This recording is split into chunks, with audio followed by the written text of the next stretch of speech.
here today. She attended Columbia College Chicago for sign language interpretation. She is a moderator, an MC, a hostess for PBV Group, which is a company that provides music events and media for local Atlanta businesses.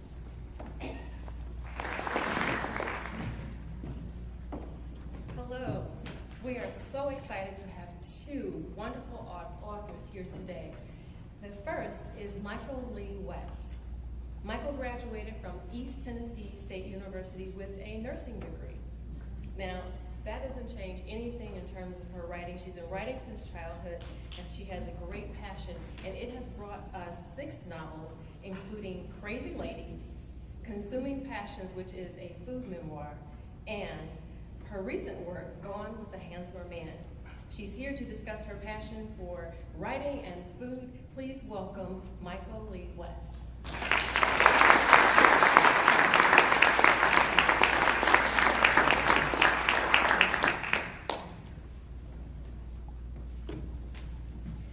We also have with us today Nora McFarland.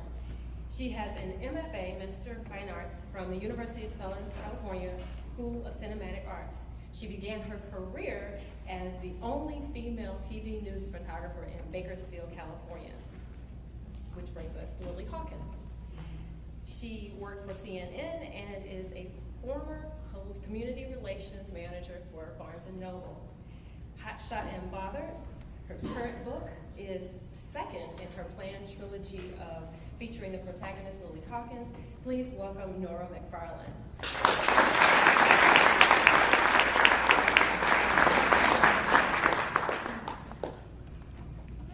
Thank you for having me. Well, I want to get right ahead started because I know that everyone probably has lots of questions which we'll take later. But to start out, I wanted to know from both of you, I'll ask you first, when did you know you wanted to be a writer? Well, probably whenever I was a young girl, I went to Girl Scout camp and I got sick. I caught some kind of weird disease called histoplasmosis because I went in a cave and I had to come home and go on bed rest for like the whole summer. And so my mother went to the library and brought home stacks and stacks of books, and I just, you know. It started from there. Well, she started out with, Please speak A little into the mic. closer. Same question, actually. When did you know you wanted to be a writer? Well, I've always been a mystery fan.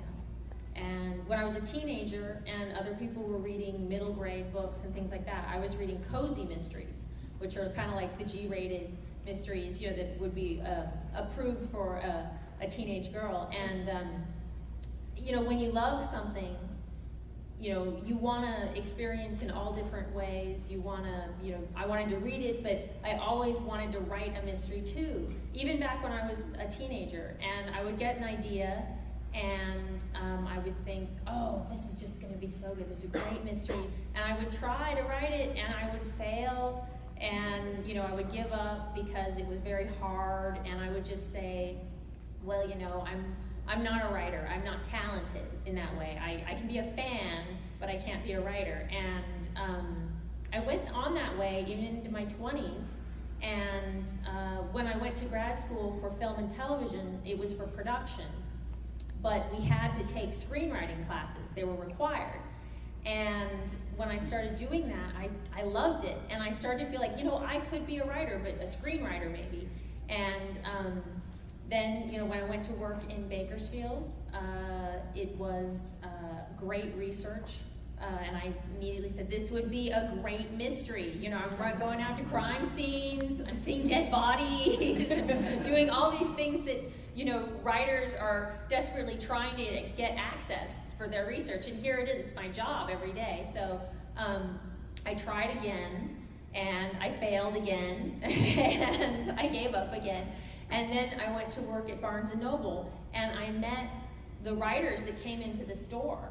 And they were the ones who said, you know what, you can do it, and you should get out there and, you know, try again and don't give up. And it was really getting that encouragement from other writers that I said, well, I'm going to finish, and I'm going to go through, and it's okay if it's bad. On it for about 3 years, and you know, it actually sold. It was the thing I ever wrote, the first thing I finished. I started many, but it was the first thing I finished. And it sold in this 3-book deal, so I was very lucky. Wonderful. That's with Simon & Schuster, right? Mhm. So what are your goals as a novelist? My goals? My goals are, I want to give a reader a reason to turn the page. That's my only goal. Wow. And so if, you know, I haven't achieved that within my own family. That's often the hardest side.